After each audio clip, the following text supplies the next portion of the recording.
Assalamualaikum warahmatullahi wabarakatuh. Halo teman-teman, vlog ini dibuat untuk menjadi arsip perjalanan religi kita ke kota suci Mekah dan Madinah. Tapi jika kalian kebetulan mengklik atau menonton video ini, semoga video ini bisa jadi motivasi yang positif untuk kita semua. Enjoy! Perjalanan kali ini dimulai dari kota Sukabumi pukul 12 malam yang bertujuan menuju ke Bandara Soekarno-Hatta Cengkareng menggunakan bus pariwisata.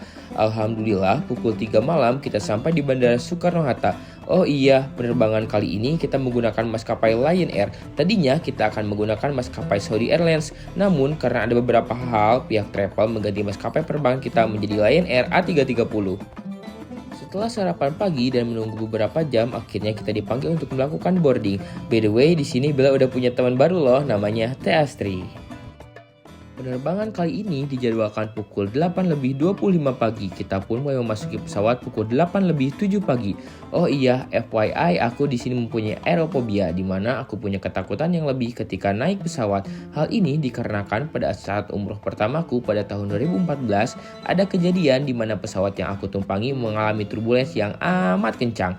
Hal itu membuatku harus meminum antidepresan sebelum menaiki pesawat. Untukku, orang yang punya aerophobia, mendengar nama maskapainya pun sudah membuat parno duluan. Tapi insya Allah selama kita masih percaya sama Allah, apalagi ini perjalanan untuk menjalani ibadah, semuanya akan baik-baik saja.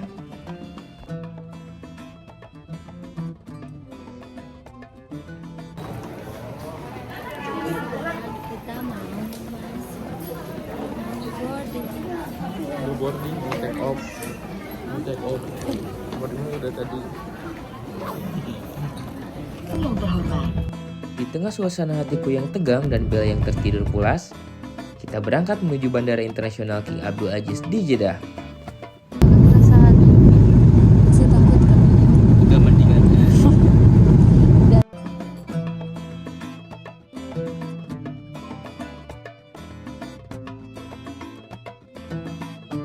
Setelah menempuh perjalanan kurang lebih 10 jam, alhamdulillah akhirnya kita sampai di Bandara Internasional King Abdul Aziz di Jeddah. Dan alhamdulillahnya lagi, perjalanan yang dirasa akan sulit ternyata alhamdulillah Allah lancarkan hingga mendarat. Rasa haru dan senang pun bercampur aduk ketika Allah mengundang saya kembali ke tanah yang suci ini. Apalagi perjalanan kali ini saya ditemani oleh sang istri tercinta. Kami pun bergegas melanjutkan proses imigrasi dan security check yang cukup menguras waktu. Namun kita di sana tidak boleh mengambil gambar dikarenakan alasan keamanan.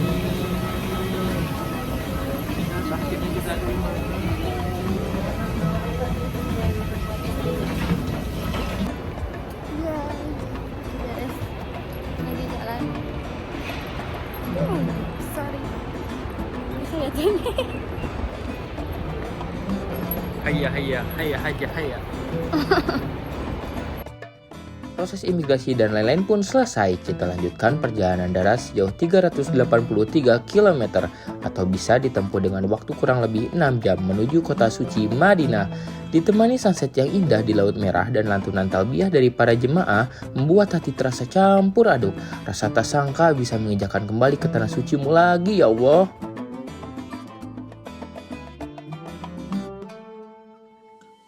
6 jam pun berlalu.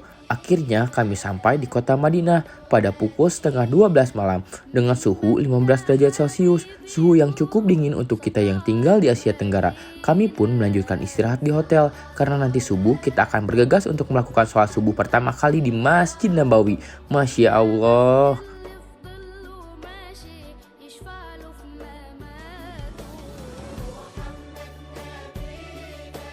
Adzan fajar pun berkumandang pada pukul 3 subuh, kita pun bergegas untuk menuju Masjid Nabawi.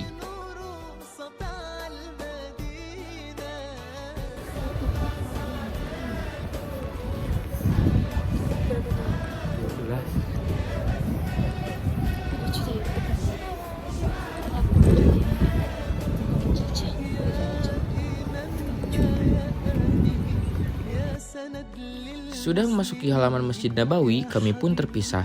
Saya melanjutkan sholat di dalam Masjid Nabawi, sedangkan Bella bersama Teh Astri melakukan sholat di bagian luar Masjid Nabawi. Dikarenakan jam 3 subuh, Masjid Nabawi sudah sangat penuh oleh jamaah yang akan melaksanakan sholat tahajud.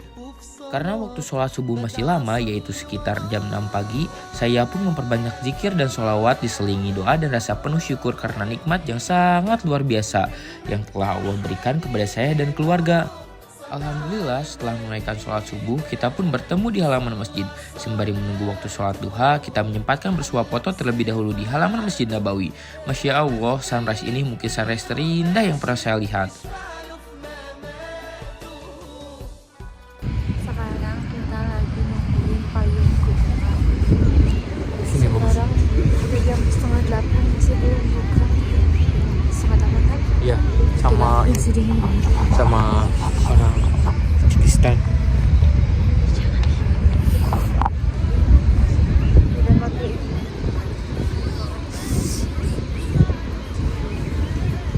Bye-bye. Nanti ya kalau udah ngebuka kita ini lagi. Ya, betul. Tadinya kita akan menunggu payung di Masjid Nabawi terbuka. Tapi sayangnya setelah menunggu sampai jam 8 pagi, payungnya tidak lekas terbuka. Akhirnya setelah sholat duha, kita putuskan untuk kembali ke hotel untuk makan pagi dan beristirahat.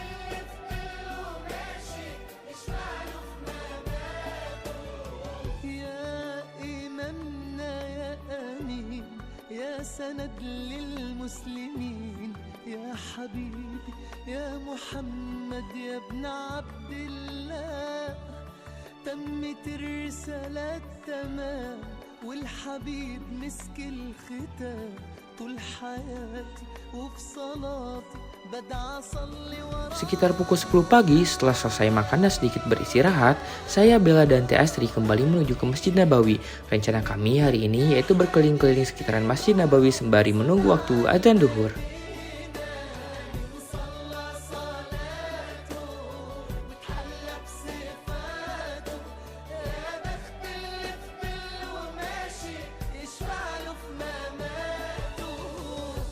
Lagi nyari toko parfum. Iya. Ini berapa? Ketemu. Kedai Malaysia. 90 rial Rosnoir Ahmad parfum asli. Dari apa? Pusing-pusing apa? Tanya dulu, tanya dulu. Tak terasa, waktu sudah menunjukkan jam 11 siang. Kita pun bergegas untuk pergi ke dalam masjid. Dan alhamdulillahnya saat itu saya bisa duduk tepat di belakang Raudhoh. Alhamdulillah ya Allah, sungguh begitu bertubi-tubi nikmat yang kau berikan. Setelah melaksanakan sholat duhur, kita lanjut dengan kegiatan favorit saya, yaitu kulineran. Makanan pertama yang kita coba yaitu Karak Express. Banyak orang yang nanya, kenapa gak Al-Baik? Kenapa gak Al-Baik? Soalnya sebelumnya kita pernah ngerasain Al-Baik dan rasanya menurut kita kurang. Setelah lihat rekomendasi di TikTok, mereka nyaranin buat nyobain Karak Express ini. Dan kalian tahu rasanya? Karak shawarma.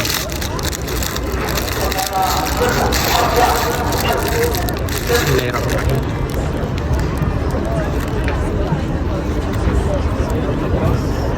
Gimana Habibi? Enak tapi aneh. Tapi enak, tapi aneh. Coba lihat dalamnya, liatin dalamnya sini. Itu apa itu ya? Daging yang jelas mah, daging ayam. Bumbunya teh enak. Beda sama kebab-kebab Indonesia.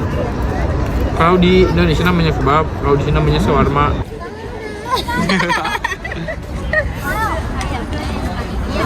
Baik ya. Kenapa?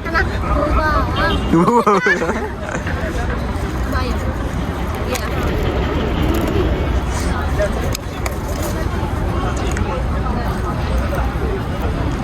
Bapak kok tahu? Enak kan ini? Oh, dia baik. Berarti approve ya? Gimana bedanya? Gimana bedanya? Jelasin dulu. Bau rempah-rempah gitu. Kali ini Emang nggak terlalu tapi enak. Nah, itu rasanya. Beneran rasanya enak banget, 1 berbanding 10 dibanding Al-Baik. Ya, walaupun harganya nggak masuk di akal, 4 potong ayam dan 1 shawarma kalau dirupiahkan sekitar 450.000. sekarang kita mau Kulineran yang kedua, kita coba buat nyobain raw coffee. Itu saran dari TikTok juga. Sebenarnya kita berdua bukan penyuka kopi, tapi penasaran aja. Akhirnya kita cuma beli green tea dengan harga kurang lebih Rp250.000. Dan rasanya, ya rasa green tea. Enak sih, green tea-nya kerasa asli banget, tapi ya menurut kita dengan harga segitu gak masuk akal sih. Oh iya, ada satu lagi yang kita kunjungi namanya Kiva Coffee, tapi kita gak beli, Teh Astri yang beli soalnya kalian tahu kan kita gak suka kopi. Sewaktu kita sedang kulineran, tiba-tiba Pak Ustadz mengabari sekarang waktunya untuk mengunjungi makam Rasulullah melewati Babu Salam. Aku pun bergegas lari menuju pintu Babu Salam dan bertemu rombongan lain. Oh iya, hampir aja lupa sedikit info. Selama di sini kita didampingi oleh Ustadz Bahrudin Yusuf Sugiono. Beliau ini keren sekali loh, anak muda lulusan Al-Azhar University Kairo Mesir yang sekarang bermukim di kota Mekah. Balik lagi ke perjalanan menuju makam Rasulullah. Antrian panjang mengular dari pintu Babu Salam hingga belakang Kubah Hijau mengantri untuk mengunjungi makam kekasih Allah. Ya Rasulullah, ya Habibullah, ya Imamna, ya Amin, ya Sanadil Muslimin. Kami semua datang kepadamu ya Rob dari berbagai negara dan ras bersatu untuk mendoakanmu. Rasa senang bercampur haru saat mulai memasuki pintu Babu Salam. Sholawat serta doa tidak terhenti sedikit pun dibersemai dengan air mata yang tiba-tiba mengucur deras mengingat perjuanganmu ya Nabiullah. Ya Rasulullah, Assalamualaikum ya Nabi Allah. Ya Allah, hamba mohon kepadamu ya Allah. Inilah hamba, istri hamba, keluarga hamba, saudara-saudara hamba. Kesehatan ya Allah, umur yang panjang. Assalamualaikum ya Rasulullah. Assalamualaikum ya Nabi Allah. Assalamualaikum ya Rasulullah. Assalamualaikum ya Rasulullah. Ya Allah, ya Allah, sehatkan hamba ya Allah, begitu dengan istri hamba. Suasana di dalam begitu padat. Hal ini disebabkan karena pemerintah Arab Saudi, lebih tepatnya Kementerian Haji dan Umroh, menutup pintu masuk untuk pergi memasuki taman surga atau bisa disebut Raudhah, dikarenakan sedang ada pemeliharaan dan pembangunan selama 3 hari. Jadi jamaah bisa mengunjungi makam Rasulullah hanya melalui pintu Babu Salam.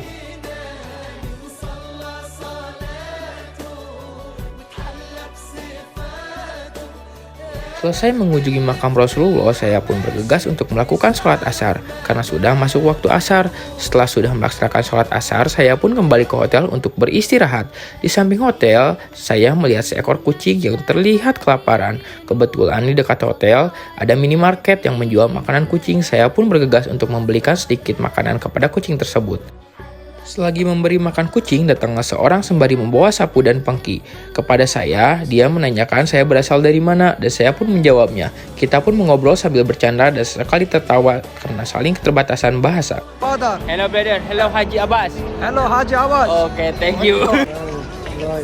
Haji Uus, Assalamualaikum. Haji Uus. Haji Us, Assalamualaikum. Haji Hen. Haji Hen. Haji Adang. Haji Adan. Haji Titik. Hajah Titik. Haji Titik. Sebelum azan maghrib berkumandang, tepatnya pukul 5 sore, saya pun bergegas ke Masjid Nabawi untuk persiapan melakukan sholat maghrib. Saya memilih sholat di lantai 2 Masjid Nabawi, dikarenakan selain ingin melihat pemandangan yang indah, saya berniat untuk melakukan itikaf hingga larut malam.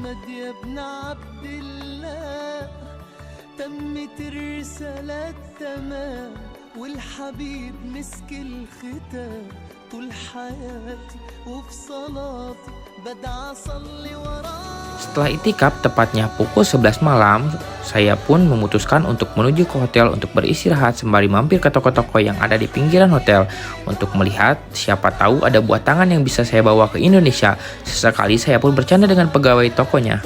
Ya, toko apa namanya? Toko nama ini Al-Safwa. Al-Safwa di mana? Di Bin Daud ya? Di Bin Daud. Oke. Ini tiket 413. Oke. Terima kasih. Assalamualaikum. Terima kasih ya. Hari kedua di Madinah. Masya Allah, suhu ketika sholat subuh hari kedua ini sangatlah dingin hingga menyentuh suhu 9 derajat Celcius. Dan Masya Allahnya lagi, saya kebagian sholat subuh di lantai 2 dengan atap terbuka yang membuat dinginnya sudah seperti menusuk ke pipi terdalam saya. Tidak hanya dingin, jemaah yang sholat pun sangatlah padat.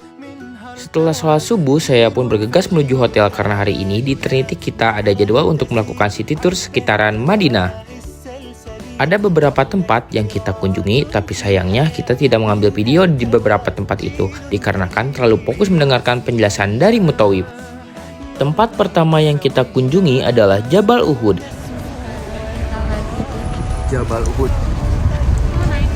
Jabal Uhud merupakan salah satu situs penting dalam catatan sejarah Islam. Disinilah dulu sekitaran tahun 3 Hijriah, Nabi dan para pengikutnya berperang menghadapi kaum kafir Quraisy dari Mekah. Karena terjadinya di tempat ini, maka peperangan itu disebut dengan Perang Uhud. Di sini juga terdapat makam para syuhada yang gugur dalam Perang Uhud. Di antaranya adalah Hamzah bin Abdul Muthalib, yaitu paman Nabi Muhammad yang juga saudara sepersusuannya. Yang kedua ada Musa bin Umair, yang ketiga ada Abdullah bin Amr bin Haram, dan lain-lain. FYI juga, Gunung Uhud adalah salah satu gunung yang kelak akan ada di surga. Nabi Muhammad SAW bersabda, Bukit Uhud adalah salah satu dari bukit-bukit yang ada di surga. Hadis riwayat Bukhari. Anas bin Malik menuturkan bahwa Rasulullah SAW bersabda, sesungguhnya Uhud adalah satu gunung yang mencintai kami dan kami juga mencintainya. Hadis riwayat Bukhari dan Muslim. لا تقل لوحدي أو كيف السبيل أنت بالتحدي تصنع المستحيل لا تقل لوحدي أو كيف السبيل أنت بالتحدي تصنع المستحيل. Tempat kedua yang kami kunjungi kali ini adalah tempat favorit saya, yaitu kebun kurma. Kenapa jadi favorit saya? Karena di sini saya bebas makan kurma sepuasnya. Hei, hilangkan yang ada di telinga.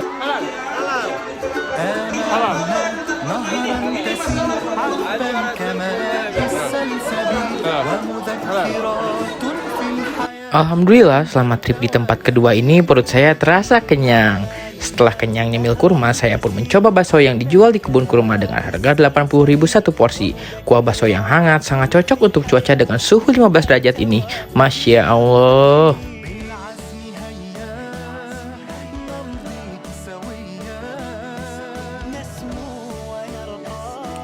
Tempat ketiga yang kami kunjungi jaraknya tidak jauh dari Masjid Nabawi. Ya, namanya Masjid Quba. Sedikit info tentang Masjid Quba. Masjid Quba terletak sekitar 4 km dari Masjid Nabawi, Madinah.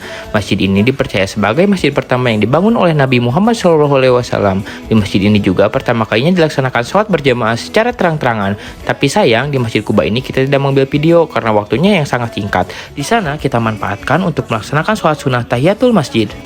Tempat selanjutnya yang kita kunjungi adalah Masjid Qiblatain. Masjid Qiblatain adalah masjid di Madinah yang menjadi saksi perpindahan arah kiblat dari Baitul Maqdis ke Ka'bah. Dan tempat terakhir yang kita kunjungi adalah Masjid Kandak. Masjid Kandak atau Masjid Al-Azab merupakan salah satu destinasi bersejarah di kota suci Madinah. Masjid yang berjarak 2,5 km dari Masjid Nabawi ini menjadi saksi bisu peristiwa Perang Kandak. Tapi sayang, kita hanya melewatinya saja kedua tempat terakhir itu dikarenakan sudah mau menjelang waktu duhur. Setelah sampai hotel, kita bergegas untuk melakukan sholat duhur dan kembali beristirahat di hotel hingga asar. Dan pada pukul 4 sore kita memutuskan untuk berbelanja buah tangan hingga larut malam. Sore terakhir di Madinah, cuacanya bagus banget. Dadah.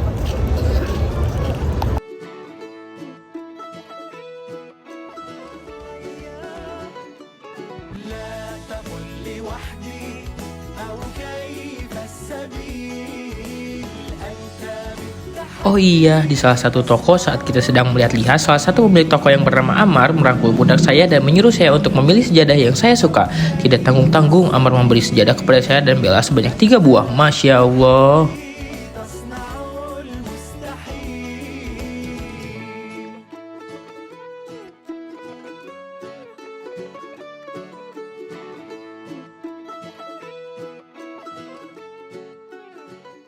Hari terakhir di kota suci Madinah, subuh terakhir di Masjid Nabawi, saya sempatkan untuk wakaf kurma kepada jemaah yang baru selesai sholat subuh di dekat Babu Salam. Setelah selesai membagikan kurma, tiba-tiba ada seorang menghampiri saya dan dia bernama Ahmad. Dia berasal dari Afghanistan. Kami pun mengobrol banyak tentang bagaimana suasana di Mekah dan hal lainnya. Bahkan hingga sekarang kami masih sering saling mengabari di Instagram. Setelah selesai mengobrol bersama Ahmad, saya pun melanjutkan untuk berkumpul bersama rombongan jemaah yang lain untuk melakukan wada di halaman belakang Masjid Nabawi, tepatnya belakang Kubah Hijau. Alhamdulillah, setelah wada yang penuh haru, kita pun bergegas ke hotel untuk melakukan persiapan keberangkatan menuju Mekah pada pukul 2 siang. Adzan duhur di Masjid Nabawi pun berkumandang, tapi sayangnya saya kali ini hanya bisa sholat di hotel karena tadi pagi telah melakukan wada. Sekitaran jam 1 saya turun ke lobi hotel dengan sudah mengenakan ihram karena di Mekah nanti saya akan langsung melaksanakan umroh. Sampai jumpa di lain waktu ya Rasulullah. Terima kasih ya Allah telah memberikan kesempatan untuk kembali menjumpai kekasihmu bersama perempuan tercantik dan tersabar di dunia ini, yaitu istriku. Alangkah banyak pelajaran pengalaman yang tidak bisa kami lupakan di kota yang indah dan tenang ini. Orang-orang dengan penuh rasa cinta, bahagia, berbondong-bondong untuk bertemu dengan kekasihmu setiap waktu. Tidak peduli ras suku dan dari mana mereka berasal. Mereka bersatu padu memujamu yang satu. Semoga di lain waktu kita bisa berjumpa lagi ya Rasulullah. Walaupun baru sehari sudah tak terbendung rasanya hati ini ingin kembali mengunjungimu. Terima kasih ya Allah atas nikmat yang terhenti-hentinya yang telah kau berikan kepadaku dan keluargaku. Sampai jumpa di Mekah nanti teman-teman semua. Terima kasih sudah menonton video ini. Semoga ada pelajaran atau motivasi yang dapat diambil dari pelajaran saya dan istri saya selama berada di Madinah. Mohon maaf bila ada kesalahan. Wassalamualaikum warahmatullahi wabarakatuh. Selamat berpuasa. Yang lancar-lancar ya puasanya.